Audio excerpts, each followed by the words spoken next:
সুপ্রিয় দেশবাসী, 6 মাস আগে সাদা পাথর গেছিলাম আমার প্রতিষ্ঠান থেকে, একদম কাছে সাদা পাথর। হ্যাঁ, এইটা নিয়ে যা পারছেন তা লেখছেন। আর আমি রয়্যাল এনফিল্ড চালাই। একদিন ঢাকা গেছিলাম আমার মামার বাসায় ঘুরতে, তখন এখান থেকে রয়্যাল এনফিল্ডের পাইলাম শোরুম, ওই একটু বৈশা একটু একটা ছবি তুলে নেই। মানুষের জীবনে কি ছবি তোলার অধিকার নাই? না, মানুষের জীবনে ওই সবকিছু টাকা লাগে। আমার কাছে, আমার বাসা থেকে সাদা পাথর যাইতে টাকা লাগে না। হ্যাঁ, জাফলং যাইতে বেশি টাকা লাগে না। হ্যাঁ, ইনশাল্লাহ খুব কাছে। আপনারা না জেনে না বুঝে সমালোচনা আলোচনা করেন, কারণ আমি তো পাপিষ্ঠ বান্দা, অনেক পাপিষ্ঠ বান্দা। আমার চেয়ে নির্দিষ্ট পাপিষ্ঠ বান্দা খুবই কম আছে।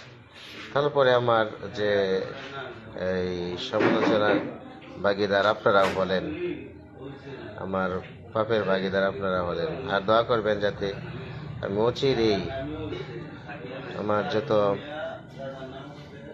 শিক্ষকতা পেশায় আসার পরে যত দেনা পাওনা হয়েছে সব কিছু মানুষকে দিয়া দিব ইনশাল্লাহ, অচিরেই যাতে দিয়া দিতে পারি, এই দোয়াটা করবেন।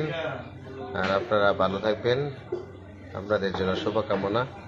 আপনারা অনেক বড় মনের মানুষ, অনেক ভালো মানুষ, অনেক তীক্ষ্ণ বিচক্ষণ প্রত্যয়ী এবং অনেক সূক্ষ্ম চিন্তাধারার মানুষ। হ্যাঁ, আপনাদের মতো সূক্ষ্ম চিন্তাধারা, প্রত্যয়ী, বিনয়ী এবং ভদ্র মানুষ হইতে গেলে আমার অনেক পরিশ্রমের দরকার, অনেক ত্যাগ তিতিক্ষা দরকার, আমাকে অনেক সাধনা করতে হবে। ইনশাল্লাহ আপনারা দোয়া করবেন যাতে পরবর্তীতে মানুষ হইতে পারি। তারপরে আপনারা যে আমাকে সারা বাংলাদেশের যেভাবে হোক আলোচনা সমালোচনা করার পরেও যেভাবে স্ট্যান্ডে রাখছেন 10-12 দিন যাবৎ, আমি বাংলাদেশের একটা আলোচনা বিষয় হইতে পেরেছি। এজন্য সবাই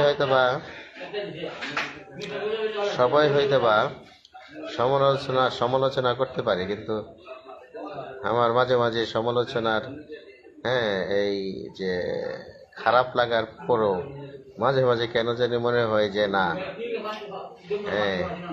আমি যেভাবেই হোক দেশবাসী আমাকে চিনে, এটা অত্যন্ত গর্বের এবং গৌরবের একটা বিষয়।